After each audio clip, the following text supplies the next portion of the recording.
আসসালামু আলাইকুম বন্ধুরা, কেমন আছেন সবাই? আশা করি সবাই ভালো আছেন, সুস্থ আছেন। আলহামদুলিল্লাহ আমরাও খুব ভালো আছি, সুস্থ আছি। সোনালী রান্নাঘর উইথ ভিলেজপুর চ্যানেলে আপনাদের প্রত্যেকে স্বাগত জানাই। শীত চলে এসেছে, আর শীত মানেই কিন্তু পিঠাপুলির সময়। পিঠাপুলি না খেলে কিন্তু শীত মানায় না। তো আজকে আমি সেরকমই কিছু বানাবো। আজকে আমি খেজুর গুড় দিয়ে নারকেলের পুর ভরা পাটিসাপটা পিঠা বানাবো। তো চলুন আজকের পাটিসাপটার রেসিপিটা পুরোটাই দেখে নিন। একটু মন দিয়ে দেখবেন, তাহলেই কিন্তু ভালো লাগবে।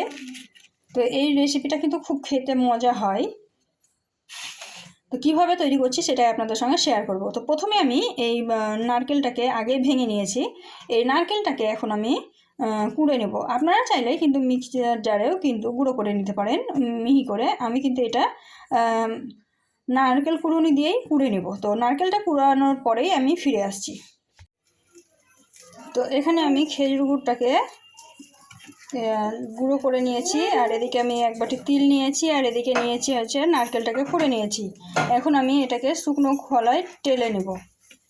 ভালোভাবে তিলটাকে শুকনো খোলায় টেলে নিতে হবে। তো এদিকে আমি আগে দিয়ে দিয়েছি একটা প্যান। এই প্যানেই আমি ভালোভাবে টেনে নেব। তারপরে মিক্সিতে একটু হালকা করে গুঁড়ো করে নেব। খুব বেশি গুঁড়ো করব না, হালকা করে গুঁড়ো করে নেব।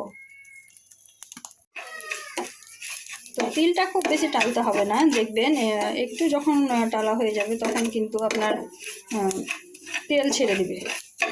তিল থেকে তখন নামিয়ে নিতে হবে। খুব বেশি কালার চেঞ্জ করার দরকার নেই, তখন কিন্তু একটা পোড়া পোড়া গন্ধ লাগবে। তো হালকার মধ্যেই করে নেব। আর এটা কিন্তু আমার ঘরে ছাঁটা তিল, তার জন্য কিন্তু এরকম লাগছে। দোকান থেকেও কিনতে পাওয়া যায় একদম ফ্রেশ তিল, কিন্তু আমি এটা হাতেই ঘরেই ছেঁটেছিলাম, তাই একটু একটু খোসা রয়ে গেছে। তো এটা যখন হয়ে যাবে না, তখন প্যান থেকে অটোমেটিক ছেড়ে আসবে, তখন আর লাগবে না গায়ে। তখন সুন্দরভাবে দেখুন, একটু ভালোভাবে দেখলে বুঝতে পারবেন যে এটা কিন্তু তেল ছেড়ে দিচ্ছে। এই দেখুন তেলটা ছেড়ে দিয়েছে। আমি এর থেকে ভাজবো না, এটাকে বন্ধ করে দেবো এখন। এই তিলটাকে এখন আমি মিক্সির জারে মিহি করে গুঁড়ো করে নেব। না, খুব মিহি করবো না, একটু দানা দানা করেই করব। দুবার একবার ঘুরিয়ে নিলেই হয়ে যাবে।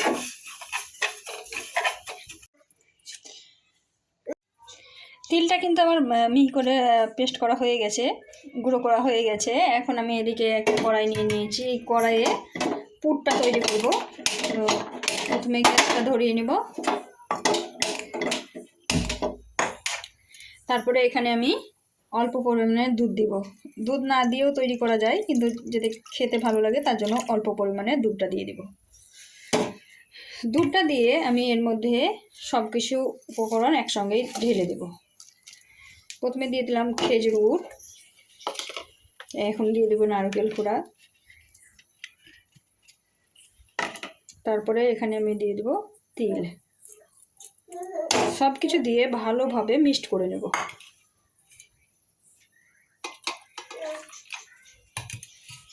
তিলের বাটিটাকে পরিষ্কার করে আর একটু পরিমাণে আমি দুধটা অ্যাড করে দিলাম।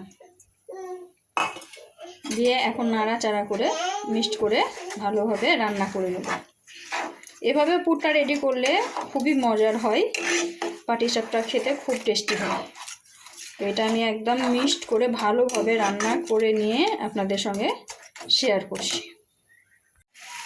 কালারটা অনেক চেঞ্জ হয়ে গেছে, এটা প্রায় হয়ে গেছে, দেখতেই পাচ্ছেন। এখানে আমি একটা জিনিস মিশাবো, সেটা হচ্ছে এটা চালের আটা, চালের গুঁড়ি। তো এখান থেকে আমি 1 চামচ পরিমাণ তুলে নেব, তারপরে এই জলে গুলে নেব। তারপরে ওই পুরটা যে তৈরি করছি ওইটার মধ্যে দেবো, তাহলে একটা আঠালো ভাব আসবে, আর খেতেও খুব টেস্টি হবে, আর খুব তাড়াতাড়ি একদম গাঢ় হয়ে যাবে।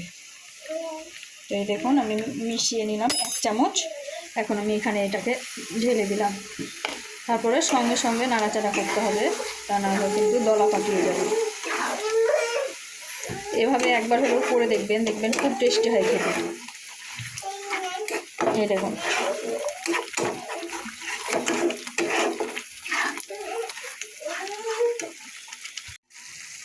পুরো একদম পারফেক্টভাবে রেডি হয়ে গেছে, দেখতেই পাচ্ছেন।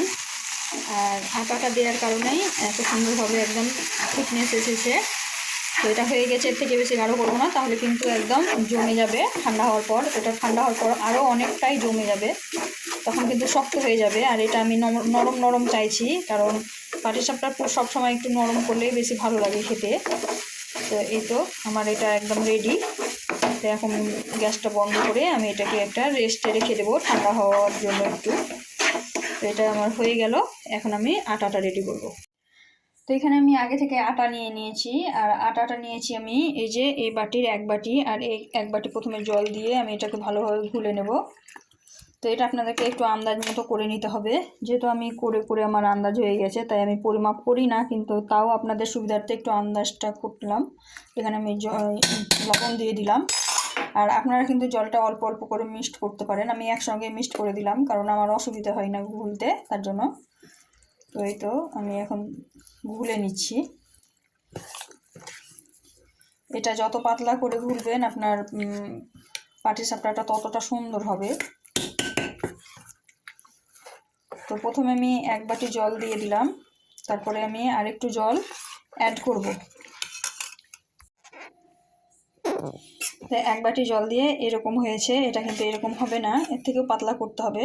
এখানে আমি আরও 1/2 বাটি জল অ্যাড করে দিলাম, তারপরে আমি গুলে দেখাচ্ছি যে কেমন হচ্ছে। দেখুন এরকম হবে, এটা দেখে বুঝতে পারছেন, এরকম হবে, এই যে এরকম হবে, একদম পাতলা হবে। তো এখানে 1 বাটি আর অর্ধেক জল লেগেছে 1 বাটি আটাতে। তো এটা একদম পারফেক্ট হয়েছে, এটা রেডি হয়ে গেছে। এখন আমি প্যান দেবো, এই তো প্যানটা বসিয়ে দিয়েছি, এখন আমার তৈরি করে নেওয়ার পালা। তো তার আগে আমি গ্যাসটা ওপেন করব, গ্যাসটা ওপেন করে নিলাম।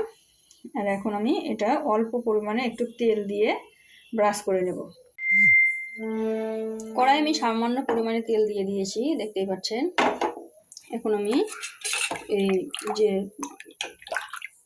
ব্যাটারটা তৈরি করে নিয়েছি সেটা দিয়ে দেব।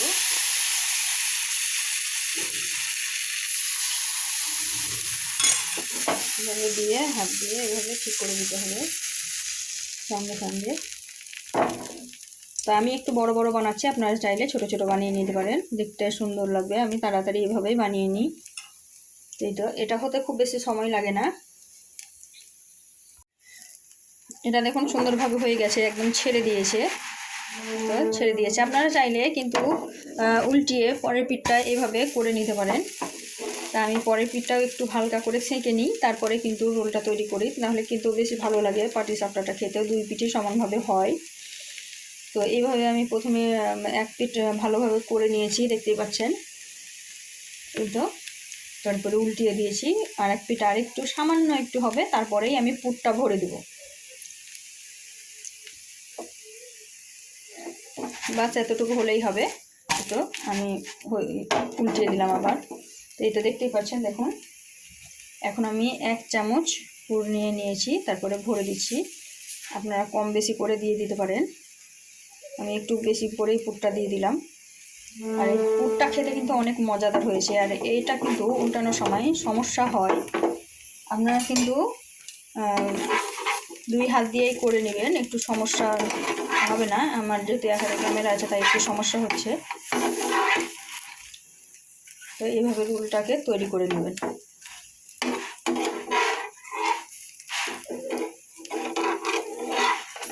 এখানে 1 হাতে করছি তাই একটু সমস্যা হচ্ছে।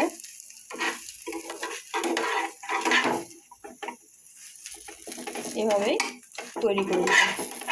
এখানে আমার একটা হয়ে গেল, এটাকে আমি তুলে রেখে দেব। একইভাবে আমি বেশ কয়েকটা তৈরি করে নিয়েছি। আর আমার পাটিসাপটাগুলো যেহেতু বেশ বড় বড় ছিল, তাই আমি অর্ধেক অর্ধেক করে কেটে নিয়েছি। তো এই তো দেখুন কতটা নরম হয়েছে, আর এই তো পুরগুলো কত সুন্দর দেখা যাচ্ছে। তো এভাবে আপনারাও কিন্তু তৈরি করে নিতে পারেন শীতের দিনে। পাটিসাপটা রেসিপি খুব মজার হয়।